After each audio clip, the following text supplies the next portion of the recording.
Hello students, welcome to Byju's Eyes. Welcome to a session on economy this week, wherein we'll be taking up some of the very important articles that have appeared in various business related newspapers and we'll be analyzing these particular articles. For this particular video, I've taken the time period from 19th to 25th of October 2020 and the articles that I've chosen are from Business Sign, Hindu, Business Standard, Indian Express and Livemint.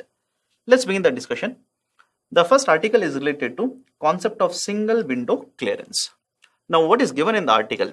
Before looking at that, let me give certain very basic points. If you want to set up, let's say, a manufacturing company in India, you are supposed to take clearances or licenses from multiple agencies, multiple ministries, multiple departments. That makes it very difficult to get all the clearances very quickly. As a result of this, basically we say it will hinder the ease of doing business in India. And in the last couple of years, Government of India, especially the present government, has been trying to implement certain measures or reforms which will address and make it very easy in terms of doing business in India. And in this particular regard, the government has taken various measures and this is the latest measure. That is basically the government of India is saying will set up an authority or will basically set up a platform through which you can get all the clearances under one head itself. Rather than going from one ministry to another ministry, one department to another department, all these particular clearances which are required will be provided under a single window itself. This particular concept is called as single window clearance. And in many of these particular investment modules, you can see this particular concept of a single window clearance. For example, this single window clearance is present in SEZ, Special Economic Zones. This is present in NIMZ, National Investment Manufacturing Zones. And now Government of India has proposed this to promote the manufacturing sector in India. As per the article given here, certain very important points that you need to make a note of are these. 1. Around 8 states as of now have basically agreed to come under this particular concept of a single window clearance. And the Government of India stated by the end of this particular fiscal, we expect more than 15 states to be on this particular platform. Second, this will help the Government of India not only in attracting the domestic investment in manufacturing sector. In addition to this, we can also expect a large amount of foreign investment. Because in the last couple of years, the government wants huge amount of investment in the manufacturing sector.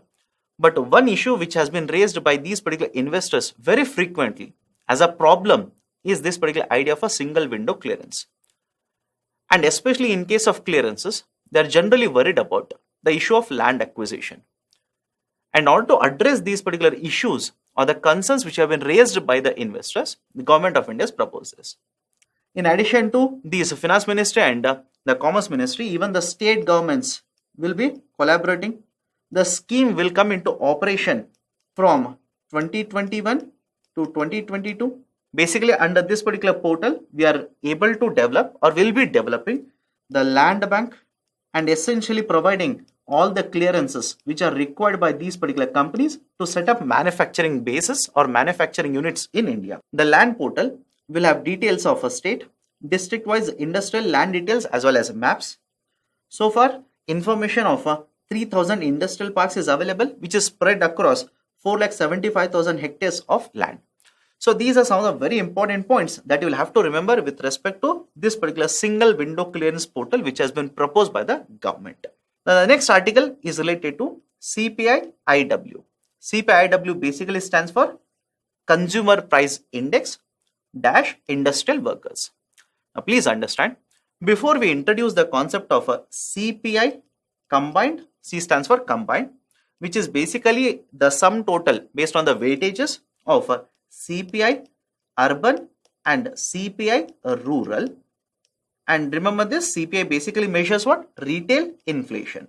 So before we introduce this particular concept, we had 3 different models of CPI or 3 different indices under CPI. We had CPI IW, IW stands for industrial workers, CPI UNME, which stands for urban non-manual employees, and CPI agriculture labor. So we had these 3 indices and there were 3 different indices for a simple reason. The consumers were different, the basket of goods and services which were consumed at this particular retail level was also different. So we had three different indices. In case of CPIW, we had around 370 articles, which was subsequently increased to 392. In case of CPI UNAV, we had 180 articles. In case of CPI AL, we had 60 commodities. With respect to CPIW, the base year was 2001. UNME, it was 1985. CPI AL, it was 86 and 87. The first and the last were calculated and published by Ministry of Labour, and the middle one, that is CPI Urban Non-Manual Employees, was published by Ministry of Statistics and Program Implementation. So these are some of the very important basics. Now, why this particular CPIW is very important and why it is there in the newspapers. CPIW, that is a Consumer Price Index Industrial Workers, is used to basically index or change the dearness allowance which is given to central government employees. In addition to the working central government employees, even the retired or pensioners of the government are provided with dearness relief, and whatever percentage of a DA or DR given to these particular employees is basically indexed to CPI IW, that is CPI Industrial Workers. Once every 6 months, the central government will notify or change how much is the percentage of a dearness allowance and dearness relief given to the central government present employees or retired and pensioners under the government. Now, why it is important to revise this? It is important to revise in order to ensure that whatever allowances are given to the central government employees are indexed with inflation rate, or whatever dearness allowance the central government employees will get will keep on changing as the inflation rate will keep on changing. And remember this, dearness allowance is paid on the basic salary and the dearness relief is paid on the pension amount. And right now, the value which has been fixed by the government is 17%.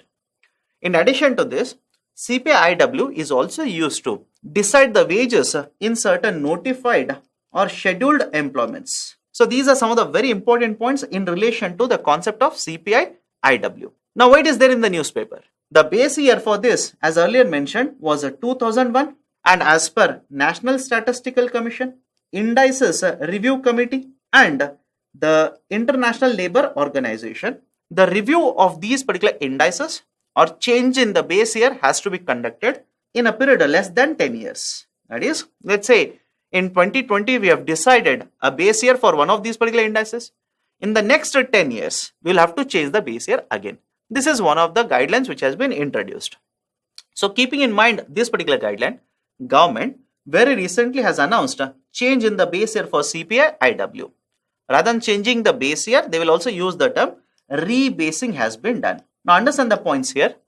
We have not only changed the base year, we have also changed the weightages which are given to the components or the groups of commodities which are present under CPI IW. The major groups which are present under CPI IW, which are given weightages to calculate the index, are food and beverages, education, health, transport, housing, pan supari and others. And understand this very carefully. We have changed, first change what we have done, we have changed the base year from 2001 to 2016. That's the first point. Second very important point.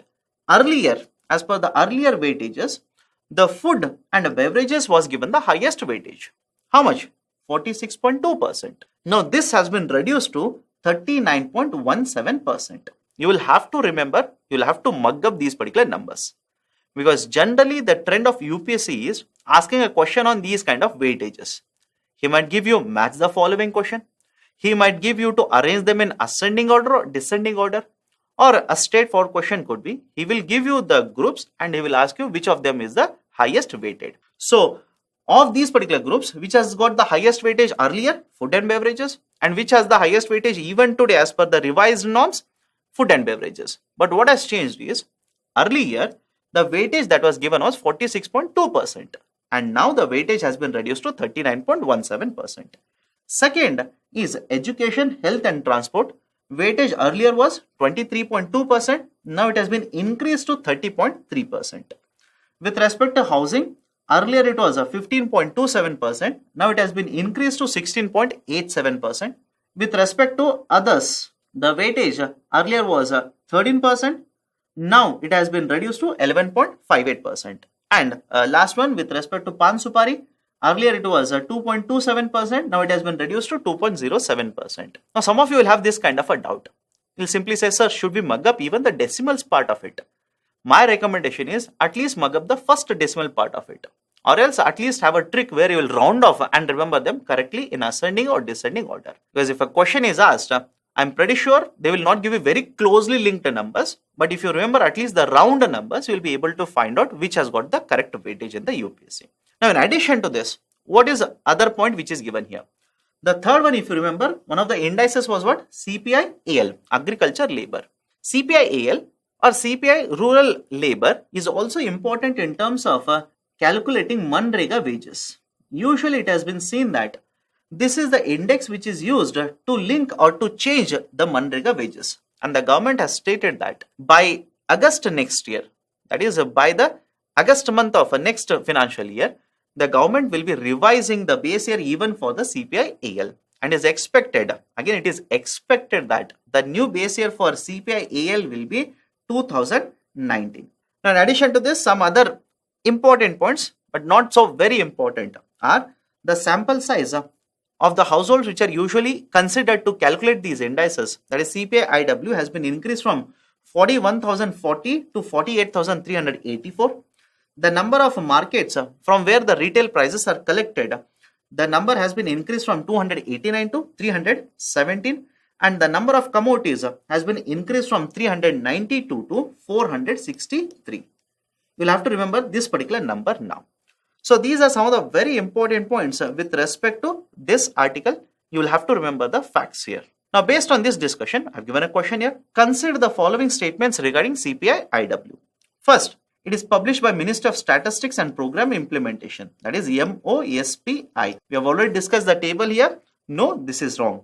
The CPI-IW is calculated by Ministry of Labor, and to be more precise, within Ministry of Labor, it is the Labor Bureau. Whereas it is the Ministry of Statistics and Program Implementation which publishes CPI Urban Non-Manual Employees. Second statement, it is used to calculate dearness allowance and dearness relief. Yes, this particular statement is correct. So right option will be option B, only 2 is true. Next question, which of the following groups of CPI-IW has the highest weightage? We have already seen the given weightages. As per the latest rebasing, the highest weightage has been given for food and beverages. So option A is the right option here. The next article is related to HAM and EPC projects. Basically, this article says certain incentives will be announced or have been announced by the government to promote these kind of infrastructure projects. Now, what is this particular concept of a HAM and EPC in the first place? HAM stands for Hybrid Annuity Model, whereas EPC stands for Engineering, Procurement and Construction. Now, what is the basic difference here? In case of Hybrid Annuity Model, let's take a very simple example. Government of India wants to construct a 100-kilometer stretch of a national highway. If it is developed under Hybrid Annuity Model, basically what will happen? Government will be financing for this particular infrastructure project. But please remember this, the way the financing will be done is slightly different. Government says initial amount of 40% of the cost of the project. I repeat, 40% of the cost of the project will be provided by the government in the first 5 years in the form of annuities. So equal amount of a payment is done by the government for the first 5 years. It is called as an annuity payment. And remaining 60% of the cost of the project will have to be raised by the private developer himself. Is it okay? Imagine the cost of this particular infrastructure project is 100 crore rupees. It simply means the private developer has to raise 60 crore rupees and will have to invest.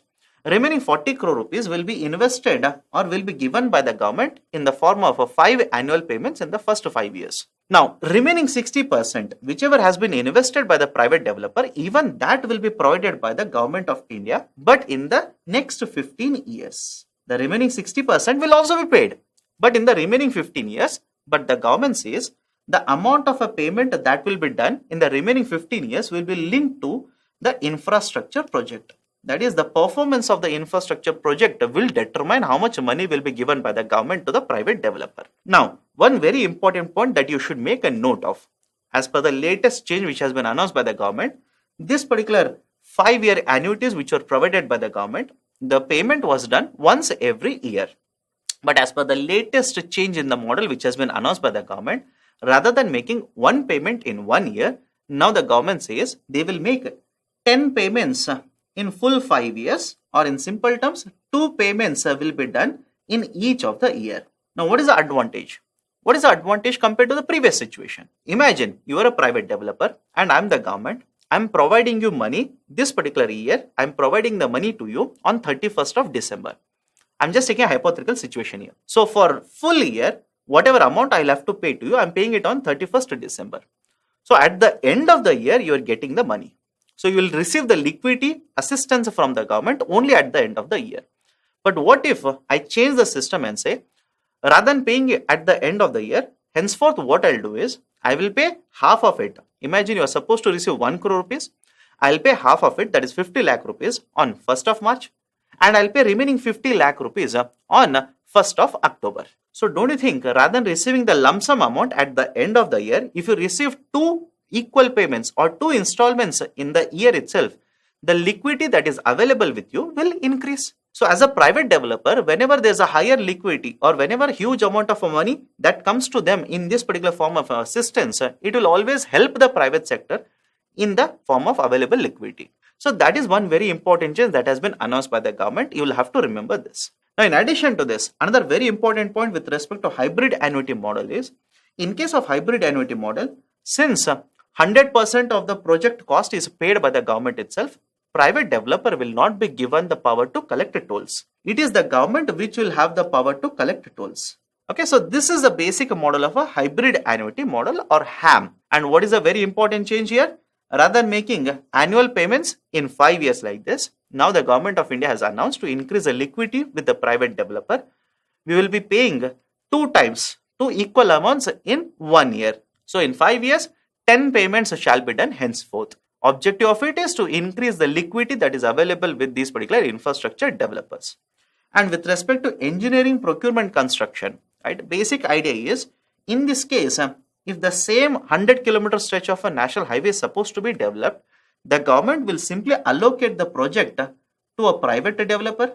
This particular private developer will basically develop the road, and the amount will be paid by the government to this particular private developer. Now you'll basically say, sir, based on your discussion, we feel like both the models are same. Both the models are different for a simple reason. In case of engineering, procurement, construction, the focus of the government will always be on controlling the cost. Whereas in case of hybrid annuity model, the focus is always on developing quality infrastructure. In case of EPC, engineering, procurement, construction, imagine all of you are the people who are involved in developing the roads, and I am basically proposing the construction of this 100-kilometer stretch of a national highway to you. All of you people will submit a bid to me. And the person who has basically proposed a bid, or in simple terms, who says that he'll construct the 100-kilometer stretch of a road at the lowest cost, will be given this particular infrastructure project. So in case of EPC, the assistance of the government comes in the form of financial assistance, but the focus will be on controlling the cost. That is a basic difference between a hybrid annuity model and engineering, procurement, construction model. And in recent times, a huge number of the national or huge length of the national highways which are developed in case of India are being developed under the model of EPC as well as hybrid annuity model. And the recent changes which are announced by the government are, one, rather than making one annual payment, now government will be making 2 payments in 5 years, that is total 10 payments. And with respect to engineering, procurement, construction, certain guidelines will be relaxed so as to attract a large number of private developers in order to develop these particular national highways. So these are some of the very important points related to this particular article. Now based on this, I given a question here. Consider the following statements regarding HAM, hybrid annuity model. Center will provide an upfront assistance of 60% of the cost of the project in the first 5 years. It is not 60%, it is 40%. So first statement, false.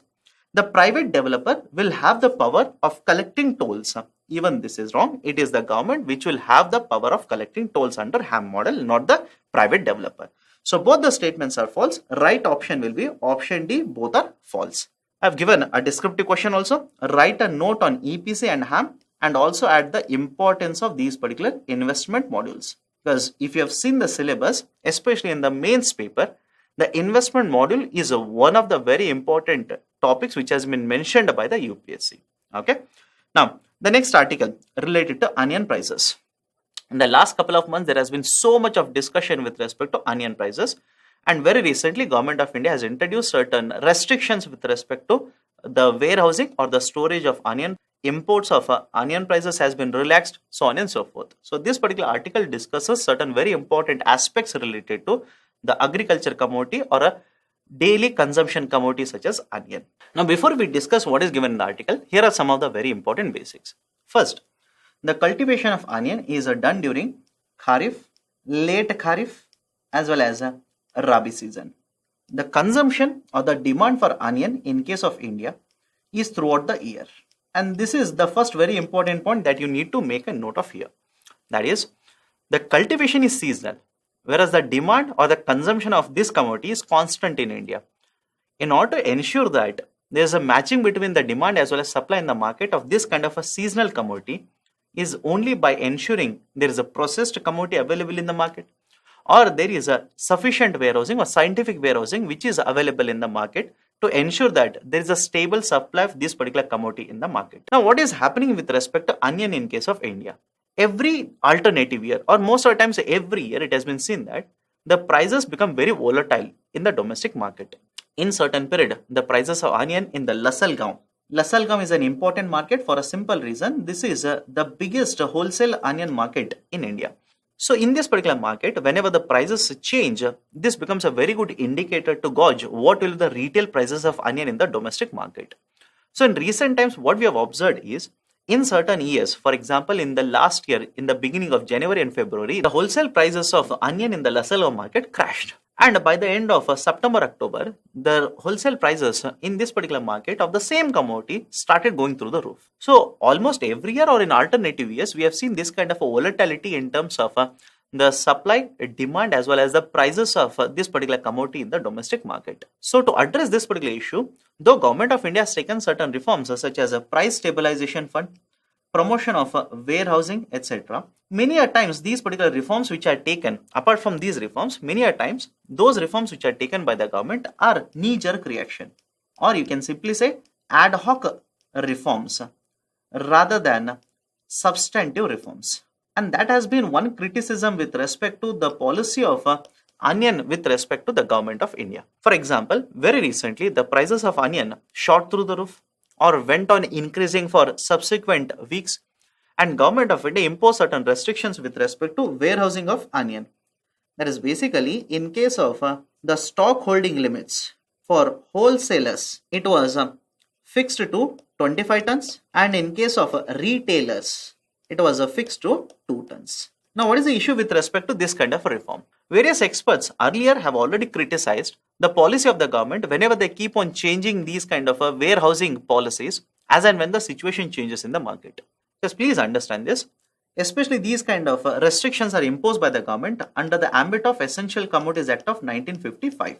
And Government of India very recently has announced that some of these particular agriculture commodities as well as horticulture commodities will be delisted, will be taken out of Essential Commodities Act, because Economic Survey earlier mentioned that because Government of India keeps on changing the policy arbitrarily like this, it is very difficult to attract investment in infrastructure development in post-harvest management. What do you mean by this? Imagine here is an investor EX. He wants to invest and develop post-harvest management infrastructure. For example, warehousing infrastructure. But Government of India keeps on changing the policy so arbitrarily that he'll be hindered or he'll be worried or concerned about investing in infrastructure, developing it. And because of the policy of the government, he may not be able to utilize this particular resource very efficiently. So it will hinder the investment, especially in post-harvest infrastructure in the agriculture sector. So this was criticized by the Economic Survey. And very recently, Government of India said, okay, then we are going to delist all these particular commodities. Right? There were 3 agriculture reforms or 3 agriculture law reforms which are introduced by the government, and one of them was with respect to Essential Commodities Act itself. But very important point that you must note here is, though Government of India delisted many of these particular commodities and said will not be imposing any kind of a restriction on sales of these, there was one provision which was introduced even under this particular Essential Commodities Act. That is, it basically said, in case of extreme rise in the prices of these particular commodities, the government shall be reinforcing the stock holding limits again. But how do you calculate this particular extreme rise in the price levels? As per the provision which was introduced by the government, it said if there is a 100% increase in the retail prices of a horticulture produce and 50% in non-perishable agriculture produce, it will be considered and a warehousing restriction can be imposed. But in addition to this, there was another part of the provision which stated that the price rise will be computed on the basis of the prices prevailing immediately in the past 12 months or the average retail prices in the last 5 years, whichever is lower. So that will be taken as a base price. Against that, the current prices will be measured. And if it is seen that the price rise is more than 100% or 50% in case of horticulture produce or non-perishable agriculture produce respectively, then government can reimpose the stock holding limits on these particular commodities. And government has basically stated the rise in the onion prices when computed on this particular formula is more than whatever number has been allocated. Hence, we are reimposing the restrictions. But various experts said on one side you are saying we will delist them, and on the other side you are again reimposing. Both are not going together very well. It may again hinder investments which are proposed to be done in this particular sector. Second very important point is, understand this, I said the cultivation of onion is done in Kharif, late Kharif and Rabi, and around 1/4 of the cultivation of onion in case of India comes through the Rabi season itself. Now why it is very important? Government of India has to focus on the Rabi cultivation, promote more and more Rabi cultivation, which basically starts in the new year now, in order to ensure that there will be huge production of onion done. That's the first very important point. Second very important point, the moisture content in this particular Rabi crop, that is onion cultivated during Rabi season, is comparatively lesser. And since the moisture content is lesser, it becomes very easy for us to store this particular crop scientifically for a longer duration of a time and also ensure a stable supply of this particular commodity in the market. But the issue here is, what government of India has done is basically to avert this particular rise in the price of onion, it has basically loosened up or relaxed certain norms with respect to import of onion. And when you relax these particular norms, one, there will be issue with respect to phytosanitary measures. Generally, when these kind of agriculture commodities or horticulture commodities are imported, they will have to go through certain phytosanitary as well as fumigation procedures. And when government relaxes these kind of procedures in order to import them at a much faster pace to cool down the retail prices, we may have to exempt some of these particular tests or procedures. As a result of this, there might be introduction of a new pest in the domestic market because of these kind of imports which are done. So not only with respect to the imports, it's a problem, even with respect to the security of the agriculture sector is also problem. Now, in addition to this, what will happen is when Government of India loosens the guidelines with respect to imports, these imports are expected to land into Indian market by the end of or by month of November. And when these particular commodities will land into India in the month of November, the Kharif production is also expected to be introduced in the month of November. So because of this, there might be excess supply of onion in the domestic market. And when there is a huge supply of onion, what do you think will happen to prices? The prices will start crashing down like this. And when prices will crash, now the farmers will feel betrayed by the government. And generally, the farmers are always against these kind of ad hoc measures which are taken by the government. Their argument is, when the prices of such commodities will crash in the market, government doesn't come to support the farmers. Many a times, potato prices will crash, tomato prices will crash, onion prices will crash. Government generally doesn't come to assist the farmers at that point of a time. But when the onion prices, or for that matter potato or tomato prices starts skyrocketing like this, where farmers can see some returns, because again there is a middleman who is present, who is going to make majority of these particular returns. But at least some of the returns will go to farmers as and when the prices are skyrocketing like this. But when the prices start skyrocketing, the government will intervene in the market, allow these kind of imports to be brought, introduce its buffer stock and start cooling down the market prices. So farmers who are earning some amount of the higher prices, they will not be earning even this. So argument of the farmers always is the government of India's policy are always pro-consumer policies, not pro-farmer policies. If they were pro-farmer policies, government should have taken care of market by ensuring prices will not crash. And the farmers would have understood when government will take measures to ensure that the prices will also not skyrocket. So that is a grievance against this kind of a policy of the government. So these are some of the very important issues with respect to the government of India imposing stock limits on onion. So based on this, I've given a descriptive question here. There's a need to implement substantive policy in order to ensure that the market prices of agriculture commodities are stabilized. Elaborate in 250 words. The next article is with respect to state government of Punjab rejecting the 3 agriculture laws which were passed by the central government. Now, central government has basically introduced 3 agriculture laws which will empower the farmer, which will ensure the farmers will get better revenues by selling the commodities either within the state, within the APMC, outside the state, outside of the APMC. And even Government of India, under the concept of EC, Essential Commodities Act, has basically delisted some of the agriculture commodities. In addition to this, there is a third law with respect to contract farming, which basically formalizes or recognizes the idea of a contract farming, and it will help or aid the farmers to get better revenues in the market. So these are the 3 very important agriculture reforms which have been introduced by the government very recently. Against these particular reforms or the agriculture laws, there have been certain state governments which have been opposing these particular laws. One such state government has been the state government of Punjab. So the state government of Punjab very recently has passed a resolution as well as an amendment to its APMC Act to basically negate the impact of the 3 very important agriculture laws which were introduced by the government very recently. Now let's have a look at what changes have been announced by the state government of Punjab. First and foremost, through the legislature, what they have done, they have passed a resolution. Resolution basically asking the withdrawal or repeal of the 3 agriculture laws of the central government. In addition to this, they have amended their APMC Act in order to ensure that whatever are the reforms introduced by the government of India, these will adhere to the State Government Act of APMC 1961. Now, certain very important changes which have been announced by the state government here are: 1. The sale of rice and wheat shall be conducted at a price not below MSP. I will repeat the statement. Whenever there is a sale of a rice and wheat in the state, either to the government or to any buyer there, the sale of this particular crop shall not be done at a price below MSP. If there is a farmer or a cultivator, and if there is a buyer who forces the farmer to sell the commodity at a price lesser than MSP, then as per the reform or as per the amendment which has been introduced by the state government, he shall be penalized. There is a provision for imposing penalty. There is a provision for imprisonment also.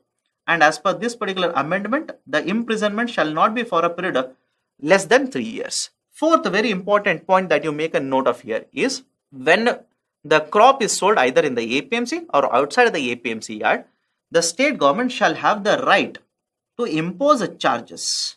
Now, why this is a very important point? As per the provision which has been introduced by the central government or the government of India under its Trade and Commerce of Agriculture Commodities Act, basically it says whenever a farmer will sell his agriculture commodity outside the APMC yard, state government shall not have the right to impose charges and collect charges on this.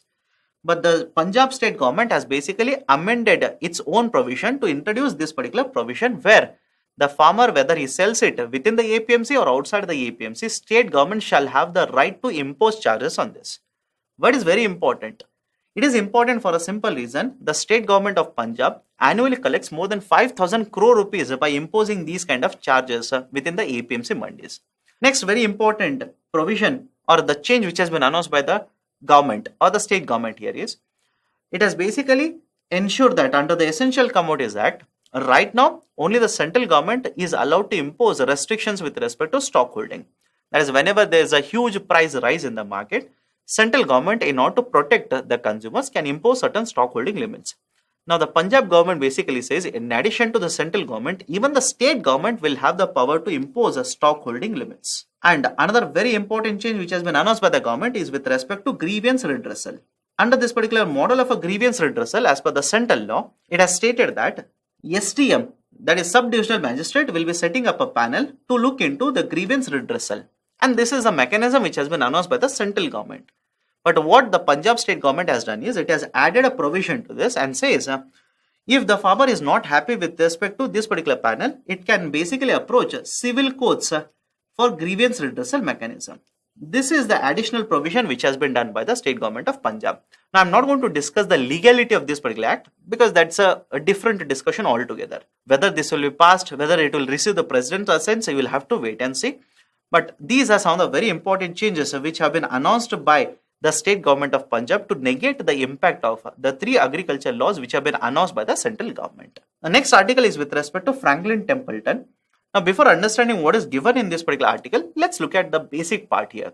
Basically, Franklin Templeton is one of the largest mutual fund companies in India. And in case of mutual funds, what will happen? The investors will basically pool in their funds, and this particular company, which is an asset management company, will invest them in the market, and this particular company will be issuing mutual fund units to the investors. Okay. So the mutual funds could be open-ended mutual funds or closed mutual funds. Now, what do you mean by this? Imagine a situation where you are giving me money and I'm giving you a mutual fund like this. Now, if I say that you will have to hold on to this particular mutual fund for, let's say, 3 years, only then you can come to me and give it back to me. It is a kind of a closed-ended mutual fund. If I tell you open-ended mutual fund, I will sell the mutual fund unit to you. After 2 months itself, you will come to me and give the mutual fund back to me and collect your investment back. This particular process is called as a redemption. So if you can redeem at any given point of a time, it is called as an open-ended mutual fund. And if the redemption can be done only for a specific period or after a specific period of time, it is called as a closed mutual fund. And apart from this, the mutual funds could be debt mutual funds, equity mutual funds, and mixed mutual funds or hybrid mutual funds. What will happen in debt mutual fund? I'm the company here. You will give me the money. I will issue the mutual funds to you. But the money that I've collected from you or the investments that I've taken from you, I will have to invest only in the debt instruments in the market, such as bonds. Whereas in case of equity mutual funds, I will have to invest this particular money only in the stock market, that is the equity market. In case of a mixed, I will tell you how much of the investments will be going to the debt market, how much will be going to the equity market. So this is a concept of a mutual fund generally. Now what has happened? Franklin Templeton is one of the biggest mutual fund companies in India. So it has collected huge amount of money under large number of the debt as well as the equity mutual funds that they have issued. But what they have done is basically these particular debt mutual funds, especially 6 of these particular debt mutual funds, they have taken the money, invested in low grade investment instruments in the market, right? So basically they have invested in those particular papers or let's say bonds in the market which have got very, very low credit rating. And when there is a very, very low credit rating, risk associated with investing in them will be very higher. And when the risk is very higher in the market, basically returns will also be very higher. So what Franklin Templeton has done is, especially in these particular debt mutual funds, they've collected this particular investment, have done it in very low credit rated investment papers in the market. And because of the crash that we experienced or because of the downfall in the stock market that we experienced in the last couple of months, this particular mutual fund company closed down these particular debt mutual funds. Now this article is related to this issue itself. What it says is the Karnataka High Court has basically stated that if the mutual fund company wants to shut down these particular mutual fund units, that is basically wants to stop the redemption of these particular mutual funds for a certain period of time, first and foremost, it has to take the consent of the investors. And this particular consent has to be in the form of a simple majority. And this particular ruling has been given by the Karnataka High Court as per Section 1815A of the Securities and Exchange Board of India Mutual Funds Regulations of 1996. So this is a basic gist of the article given here. Now, what is the importance of this particular article? The importance is that henceforth, it might force the mutual fund companies to disclose to get the consent as to why they are closing or winding up these particular mutual funds. And what is the policy or what considerations have been taken to arrive at this particular decision, that can also be questioned. And in extreme situations, the mutual fund companies or the managers of these particular mutual fund companies can be dragged to the court against these particular decisions. So this is the impact of this particular decision. But again, it is expected that against this particular order of the Karnataka High Court, there will be an appeal at the Supreme Court. We'll have to wait and see what the Supreme Court of India will say with respect to this particular issue. The next article is with respect to subsidy bill. Now generally, when Government of India announces or provides for the budget, it would have provided annually how much expenditure will be incurred by it under the concept of subsidy bill. Now why this is there in the discussion? Understand this very carefully. Government of India this year has allocated certain amount of subsidy But as per various estimates, it has already exhausted the budgeted subsidy in the first 5 to 6 months of the current fiscal. What has happened is, because of the pandemic, Government of India has incurred huge amount of revenue expenditure under the concept of subsidy bill itself. So for example, under the Atmanirbhar Bharat, Government of India has spent around 3,500 crore rupees in order to provide food grains to migrants. Under Pradhan Mantri Garib Kalyan Yojana (PMGKY), Government of India has allocated 5 kg of rice or wheat to more than 80 crore people in India, and more than 8 crore women in case of the households have received LPG subsidy during this particular period of the pandemic lockdown. So whatever was the budgeted estimate for the subsidy bill, it would have been overshot already. So the article basically says, because there is a huge amount of a revenue shortfall for the government, primary deficit is high, fiscal deficit is high, revenue deficit is high, what government might do is it could simply roll over these particular subsidies for the next year. In addition to all these particular extra expenditures on the subsidy bill, because there is a huge cultivation, higher cultivation in the agriculture sector, the fertilizer subsidy is also expected to be higher. So as a result of this, there could be rolling over of these particular subsidies by the government for the next financial year. So this is the basic gist of the article given here. So these are some of the very important articles as well as the questions related to articles for this particular time period. Thank you. Have a good day.